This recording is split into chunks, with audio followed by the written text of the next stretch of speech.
అంబేద్కర్ని కొంచెమైనా తెలుసుకున్నాను, కాబట్టి నేను ఇక్కడే ఉంటాను. నన్ను మార్చడానికి ఎంతమంది చూస్తారు? మార్చగలుగుతారా? మార్చలేరు. కాబట్టి మీరు మారాలి. తప్పనిసరిగా మనము పొద్దున లేచి రాజ్యాంగం కోసం ఒక్క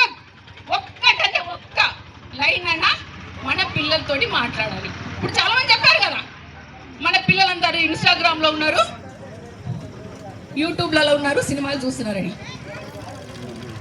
చూడని మీరేం చేయాలి? ప్రతిరోజు అంబేద్కర్ ఆశయాల కోసం మాట్లాడాలి, పూలే ఆశయాల కోసం మాట్లాడి, సావిత్రిబాయి పూలే ఆశయాల కోసం మాట్లాడాలి, మన రాజ్యాంగ నిర్మాత కోసం మాట్లాడాలి. ఆయన ఏం చెప్పాడు? మాట్లాడాలి. కొంచెం వాళ్ళకి అర్థమయ్యే భాషలో మళ్ళీ బాల్య వివాహాన్ని రద్దు చేయమన్నాడా లేదా? చిన్న పిల్లలకు పెళ్లి చేయొద్దు అన్నాడా లేదా? అందరూ ప్రతి ఒక్కరు కూడా చదువుకోవాలన్నాడా లేదా? మీ భాషలో కూడా మార్పు రావాలన్నారు. మనం మాట్లాడే భాష ఎట్లా ఉంటది? మనం అంబేద్కర్ వారసులం. మనం ఎట్లాంటి భాష మాట్లాడాలి? మనం ఎట్లుండాలి? మనం ఆత్మగౌరవంతో ఉండాలి. అడుకోవాలా? ఏ రాజకీయ నాయకుల దగ్గరికి వెళ్ళి అడుకోవడమా, ఆత్మగౌరవంతో బతకడమా నిర్ణయించుకోవాలి.